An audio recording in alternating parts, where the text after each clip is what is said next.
நேற்று ஒருத்தவங்க இப்படி பண்ணுவாங்கன்னு நான் நினைக்கவே இல்லைங்க. நார்மலாக ப்ரௌனின்னு மட்டும் தான் வந்து கேட்டாங்க. அதுக்கு உண்டான அமௌண்ட் நான் வாங்கிட்டேன்.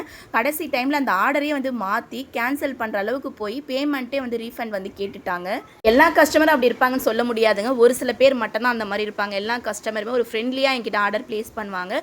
ரெகுலராக வாங்குற கஸ்டமர் இருக்காங்க. நிறைய பேர் ஃபாரினுக்கு அவங்க பையன் அவங்க பொண்ணுலாம் இருக்காங்க. அவங்களுக்குலாம் எடுத்துகிட்டு போகிறதுக்குலாம் ஆர்டர் பண்ணுவாங்க. யாருமே அந்த மாதிரிலாம் வந்து பேசினதே இல்லை இது வரைக்கும். ஆனால் இந்த சிஸ்டர் ஃபஸ்ட் டைம் என்கிட்ட ஆர்டர் பண்ணாங்க. புதுசாக ஆர்டர் பண்ணுறவங்க நிறைய பேர் இருக்காங்க. எல்லாருமே அப்படி பேச மாட்டாங்க. இவங்க பேசுனது கொஞ்சம் டிஃப்ரெண்ட்டாக இருந்துச்சு. அப்படி என்னதாக்கா அவங்க கேட்டாங்கன்னு சொல்லிட்டு நீங்கள் நினச்சிங்கன்னா, அவங்க வந்து என்னென்னா ஒரு 10 வகையான தானியங்கள் நேம் வந்து சொன்னாங்க. 5 வகையான நட்ஸ் சொல்லி 15 வகையான ஹெல்தி பொருள் போட்டு நான் கழுவி காய வச்சு அரைச்சி அதில் வந்து அவங்களுக்கு ப்ரௌனி வந்து 1/4 கிலோ பண்ணி கொடுக்கணும்னு சொல்லி கேட்டிருந்தாங்க.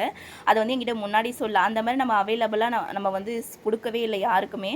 அவங்களுக்குன்னு தனியாக என்னால் பண்ணியும் கொடுக்க முடியாது. அதை தாங்க நான் சொன்னேன். அதுக்கு தான் எனக்கு 2-3 வாய்ஸ் ஓவரில் வந்து என்னை திட்டி மெசேஜ் பண்ணியிருந்தாங்க. நானும் எதுவும் பேசாத அளவுக்கு பொறுத்து போனேன். ஏன்னா கஸ்டமராக இருக்காங்களேன்னு சொல்லிட்டு நானும் எதுவும் பேசாமல் இருந்தேன். கடைசி பேமெண்ட்லாம் பண்ணிட்டேன். மறுபடியும் என்ன பேசினாங்க.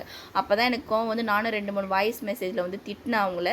நான் பேசினதில் எந்த ஒரு தப்பும் கிடையாதுங்க அவங்கள.